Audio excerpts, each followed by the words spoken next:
I thought somebody told me this hall could only take 2,000 people. I am sure we have over 5,000 people in this hall.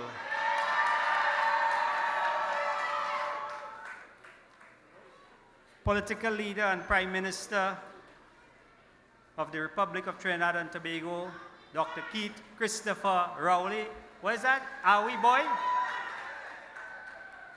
Cabinet colleagues, Senator Clarence Rambarat, and all my cabinet colleagues, members of the People's National Movement, executive, councillors from the CHAGUANAS borough corporations, and the future councillors for the Couva, Talparo regional corporations, members of the media, friends, and I must say, the lifeblood of politics in Trinidad and Tobago, the members of the People's National Movement. Are we getting it done? And we are not only getting it done, we are getting a lot more with a lot less.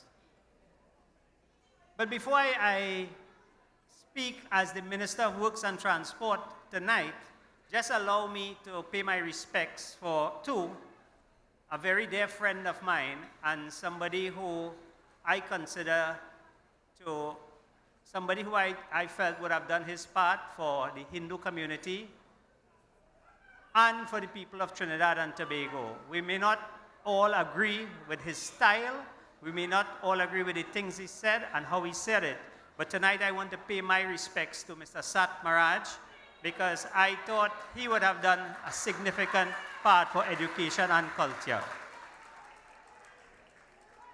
Ladies and gentlemen, in 2015, when we told you, let's do this, we begged this population to come do this with the People's National Movement.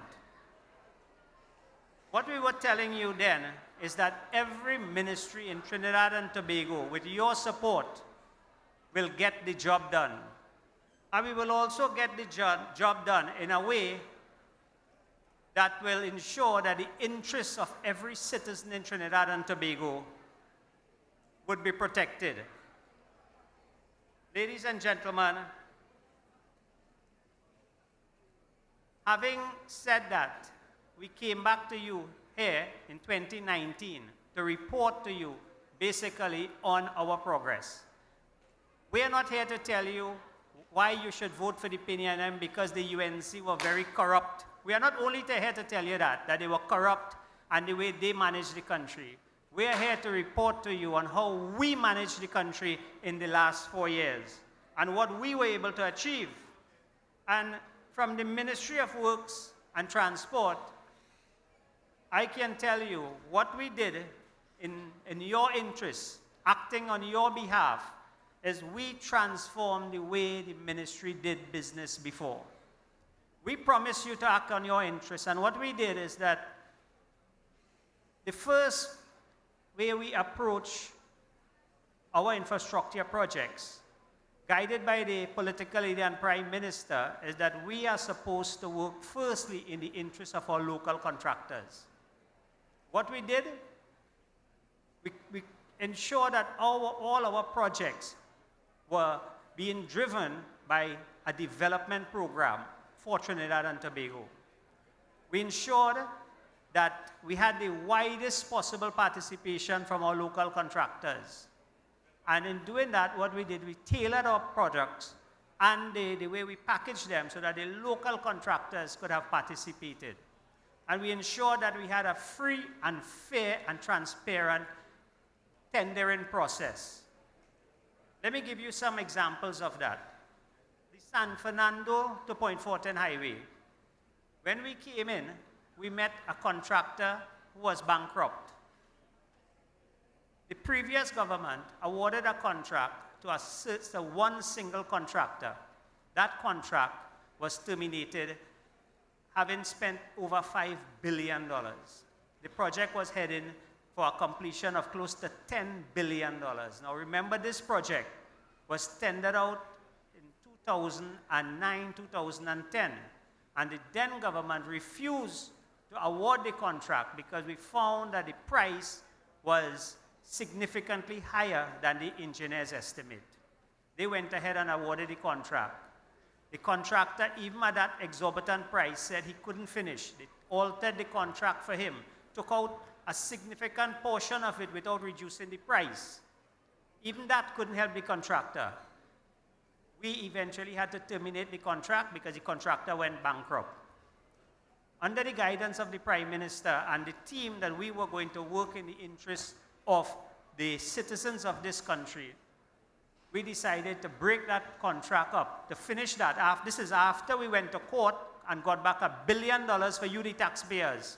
Understand how we got back that billion.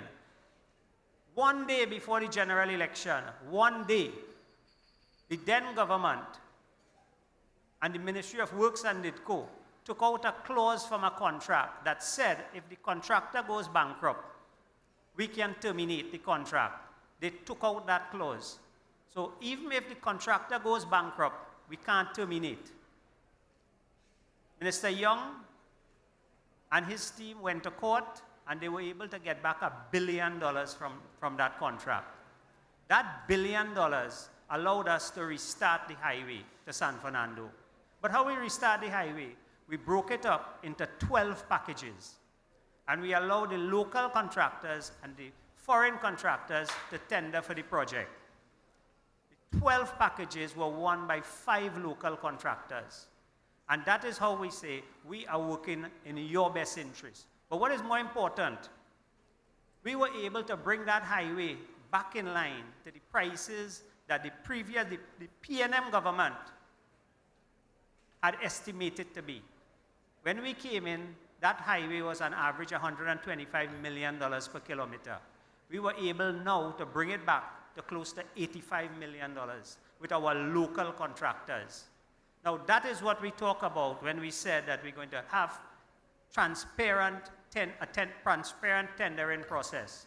We allow the local contractors to tender for this project, compete with each other, and we were able to save you at least $2 billion on that one project because there was no end figure on the OAS for that contract. Nobody knew what the price would have ended up at. We can tell you now by next year, by 2020, December, San Fernando to Point 14 will be completed.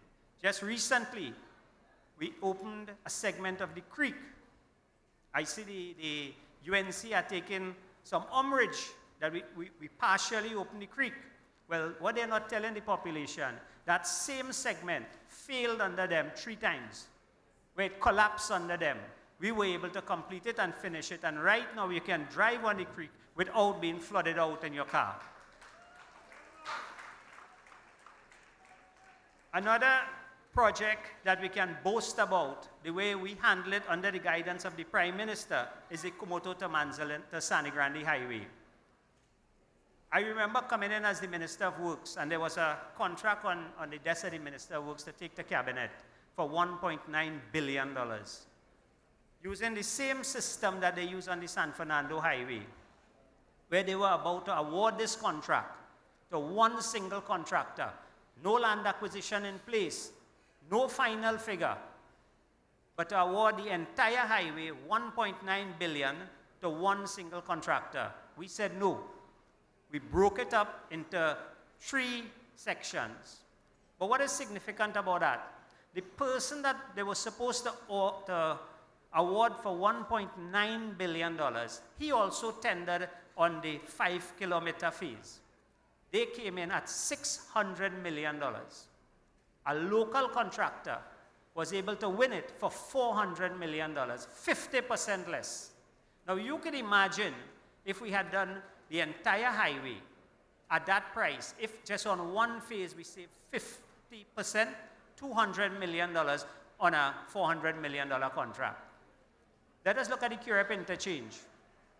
The Curepe interchange is now being studied by some of the foreign financiers, meaning the IDB, CAF, as to how this government was able to approach a project like that. And right now, as we speak, they are working on it, and it is on budget, and it will come in by the end of January next year. The end of February, we have an interchange. But what is significant about that? The previous government was about to award that for $540 million around there. They went to court, and that stymied the process because two contractors were fighting as to which minister promised them the contract. When we came in, we cancelled the process and we went back out for a tender. And the same project, you just add 2 additional roads, and you would think if you add 2 additional roads, then the price is supposed to go up. The project came in at $221 million, a saving of over $300 million. And that is how when we tell you that we are doing more with less, that is what we mean by that. It's the way we do business. It's the way we use competitive tendering. We tailor the packages for you, the local contractors, and you benefit from that. This is the first time in Trinidad and Tobago. We have 4 major highways going on at the same time. 4. We have the San Fernando to Point Fortin. We have the Valencia to Toco. We have the Wallerfield to Sangre Grande. And we have the entire upgrade of the Maruga Road. 4 projects. And people may wonder, well, how you could have all these road projects going on? Where's the money coming from? The bottom line is 1, competitive tendering, value for money, and nobody thieving.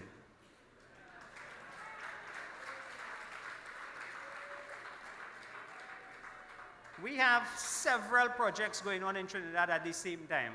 We have the interchange. Very soon, we'll be going to cabinet with the Diego Martin interchange. And I must say, the Diego Martin interchange is being built from the money we save on the QREP interchange. We are actually building 2 interchange with the price that they were going to build 1 for. When I look at the amount of work that we are getting now, it's sad to see what this PNM government would have done with the budget that the UNC had. It is a shame to see what they did with that amount of money. And when we tell people, you're saving $300 million on a $500 million project, they can't believe it. But think about it. The Komoto Highway is being built at $80 million a kilometer.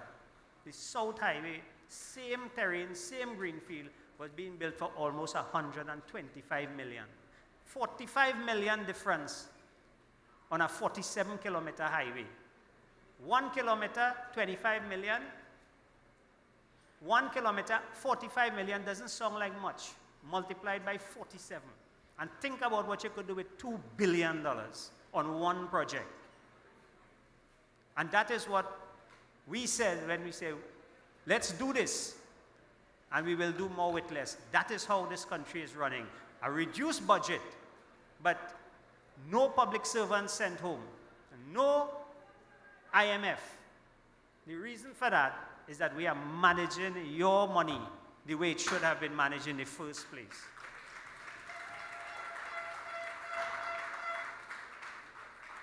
Ladies and gentlemen, let me speak about CHAGUANAS a little bit.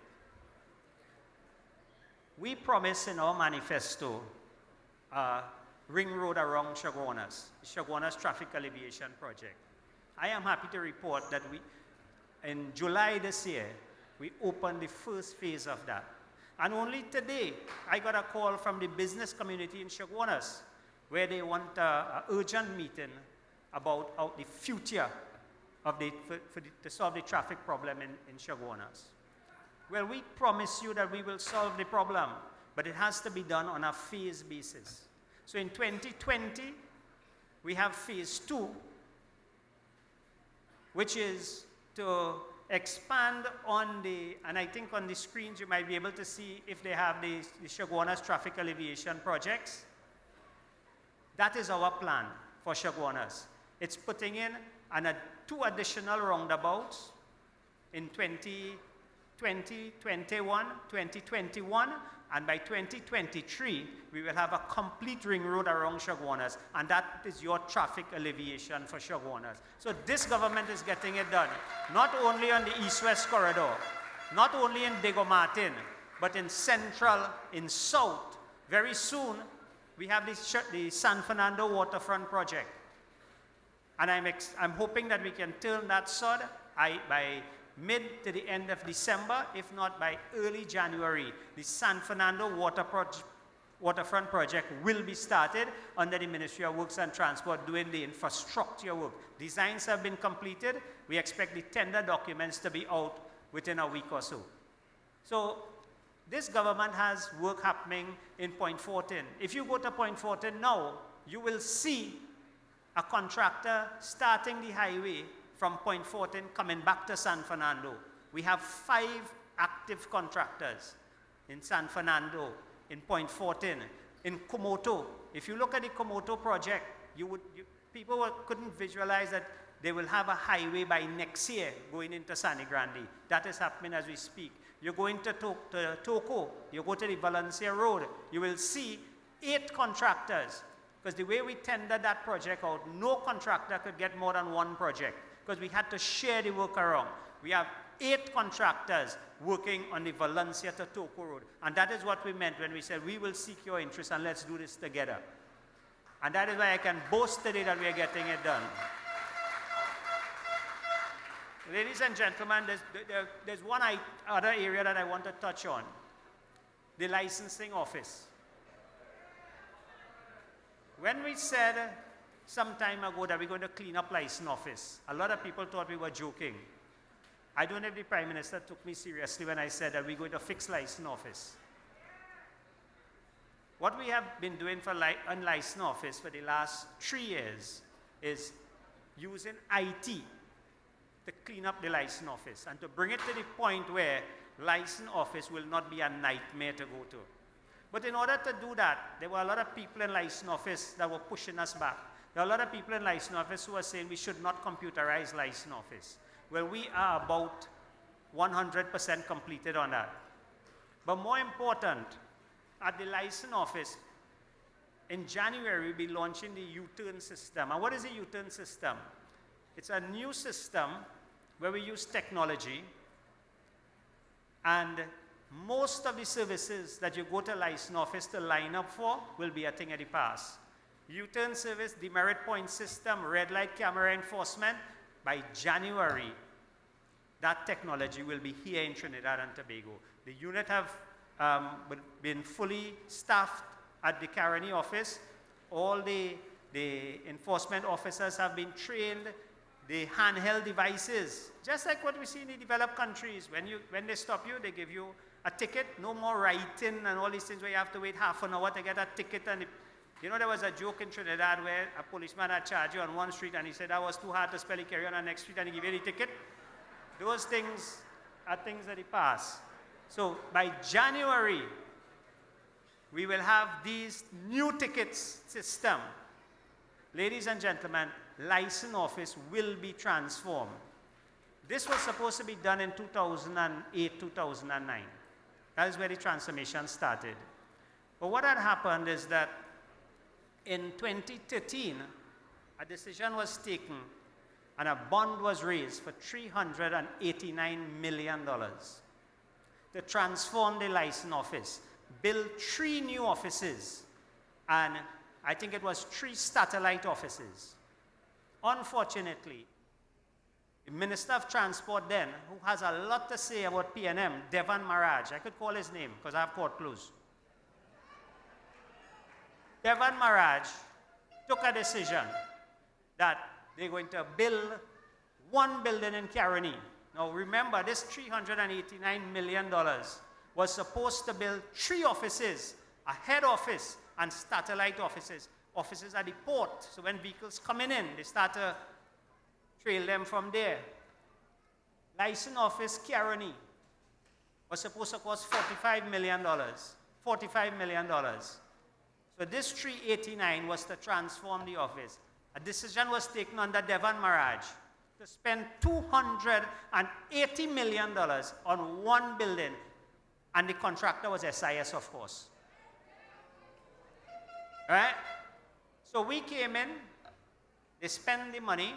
What we had was a shell. And I remember as minister, they took me there. I said, but we have to open this. They said, well, this is all the money we have. I think we ended up with $39 million from the loan. And I told them, we will transform license office with that 39.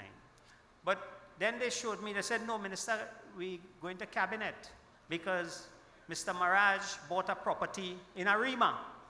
And we're going to build a new license office there. I said, but where the money coming from? They said, no, look, there's a note prepared here that he left to go back to cabinet for 140 million to build that building. And they said, well, look, and he bought the land already. How much he paid for the land? $27 million. But then the lawyers came to me and they said, Minister, you should investigate that. So I went and I did the investigation. Then I found a letter on the file where the same Ministry of Works condemned the building. So we decided to do a valuation on the building. The time the building was bought for 27 million, it was worth 17 million. And more than that, he did a design to build a new building on the site for 12 million. And then he was going to cabinet to get 140 million to build that building. Then he had to go back to get money to build 2 other buildings. That project would have cost over $1 billion. What we did, we took the $39 million. We completed Caroni. We bought the computer software and everything. We got Caroni up. I think we spent about $5 million to do that. We decided the piece of land that he bought in Arima, we don't need that. Why did he buy that? Because the Ministry of Works has 5 acres of land, a stone throw away. We gave that land to the Attorney General office. So the Attorney General is going to build a court there. Because the ministry didn't need it. But somebody, Devon, wanted to buy a piece of land, so he just bought it. From the money that remained, we are upgrading Port of Spain. We are upgrading San Fernando. We're building right now a license office in Sangre Grande. And we're building a brand new license office in Arima. We put in the system in the port. So something that would have cost you close to $1 billion if you had gone with their plan, we are getting it done for $39 million. That is how this government is getting it done, doing more with less. And at the end of the day, this country will reach where we all want it to reach.